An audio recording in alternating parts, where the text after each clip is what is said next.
Ne pas tenir compte des mauvais conseils. Rehoboam a suivi de mauvais conseils et a perdu plus de la moitié du vaste royaume qu'il a hérité de son père Salomon. Roboam a rejeté les conseils de ses aînés, mais a écouté ses camarades qui l'ont induit en erreur.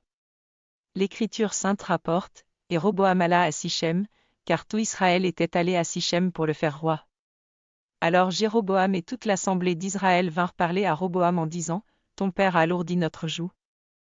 Maintenant, allège le service pénible de ton père et le joug pesant qu'il a mis sur nous, et nous te servirons. » Il leur a donc dit, « Partez pendant 3 jours, puis revenez me voir. » Et les gens sont partis.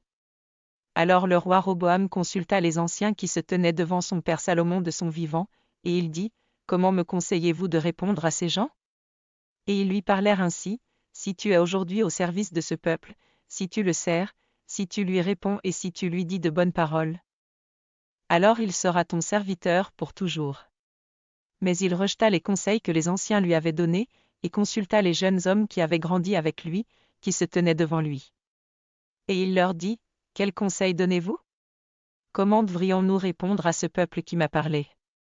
Les jeunes gens qui avaient grandi avec lui dirent, « Tu devrais donc dire à ce peuple qui t'a parlé, ton père a alourdi notre joug, mais toi, tu nous l'allèges, mon petit doigt sera plus gros que la taille de mon père. Et maintenant ? Alors que mon père vous a fait porter un lourd joug, j'ajouterai à votre joug, mon père vous a châtié avec des fouets, mais je vous châtierai avec des fléaux. » Jéroboam et tout le peuple vinrent donc à Roboam le 3e jour, comme le roi l'avait ordonné, en disant. Le roi répondit durement au peuple et rejeta l'avis que les anciens lui avaient donné, il leur parla selon l'avis des jeunes gens, en disant, « Mon père a rendu votre joug lourd, mais j'ajouterai à votre joug.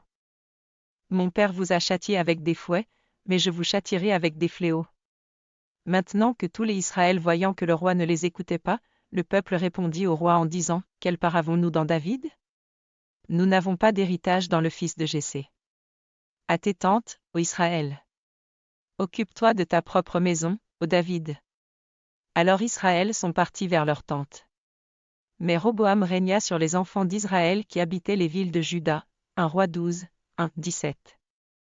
Laissons, nous, enfants de Dieu, devons prendre soin de considérer dans la prière tous les conseils que nous recevons, afin de ne pas suivre de mauvais pas et de ne pas prendre de mauvaises décisions. Aucun chrétien ne doit suivre un conseil sans l'avoir évalué et avoir prié.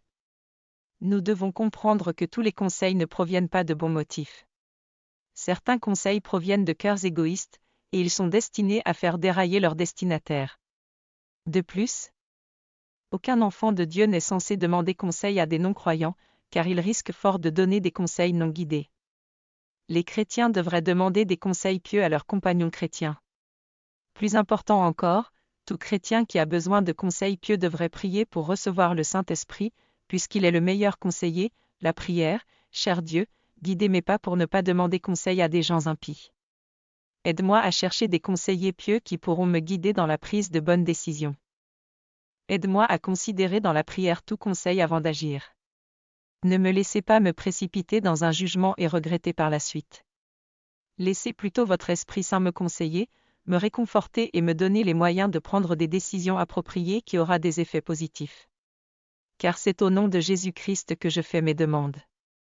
Amen.